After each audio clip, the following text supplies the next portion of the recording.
আসসালামু আলাইকুম রহমতুল্লাহি বারাকাতু। আমার প্রাণপ্রিয় প্রবাসী ভাই ও বোনেদের শুভেচ্ছা ও স্বাগত। আজকের ভিডিওটি অনেক ইন্টারেস্টিং। সেটা হচ্ছে আপনারা যারা বিদেশে আসার জন্য মেডিকেল করতে চাচ্ছেন, তাদের জন্য আর কি ভিডিওটা। যে মেডিকেল করার আগে কি করব, অনেকের অনেক ভয় থাকে যে আমার মেডিকেল করলে কি হবে না হবে।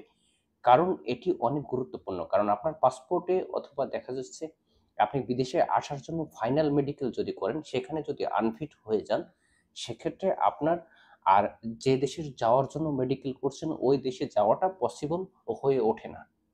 সুতরাং আপনারা যদি ভয় পান যে আমার মেডিকেলে কি হবে না হবে, সেক্ষেত্রে আপনাদের সুন্দর গুরুত্বপূর্ণ ২টা থেকে ৩টা টিপস দেব। সেক্ষেত্রে আপনি এই টিপস ফলো করলে ইনশাল্লাহ মেডিকেলের আগেই আপনি কনফার্ম হতে পারবেন যে কি অবস্থা আমার ফাইনাল মেডিকেলের হবে।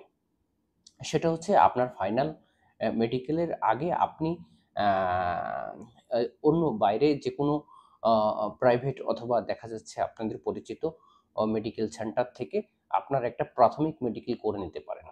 যেগুলো আপনার মনে হয় এই সমস্যাগুলো আমার আছে, সেক্ষেত্রে যদি আপনি ওখান থেকে মেডিকেল করেন, তাহলে আপনার এই সমস্যা কতটুকু আছে না আছে, এটাতে সমস্যা হবে কিনা আপনি এটা আগে থেকে জানতে পারবেন।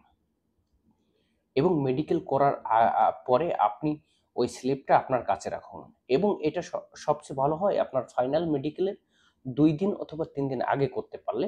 কারণ তাহলে আপনার রেজাল্টটা একদম 100 এ 100 পাবেন।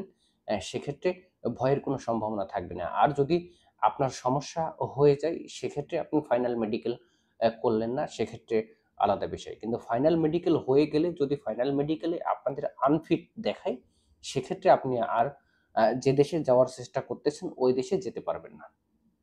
এখন বিষয় হচ্ছে আপনারা অবশ্যই ফাইনাল মেডিকেলের আগে একটা আ প্রাথমিক মেডিকেল করে নিতে পারেন।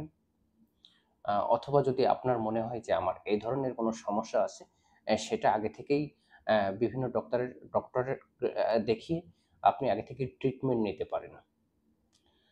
এবং আশা করি আ আপনি যদি এগুলো করে থাকেন, পরবর্তীতে আপনার আর কোনো ঝামেলা হবে না।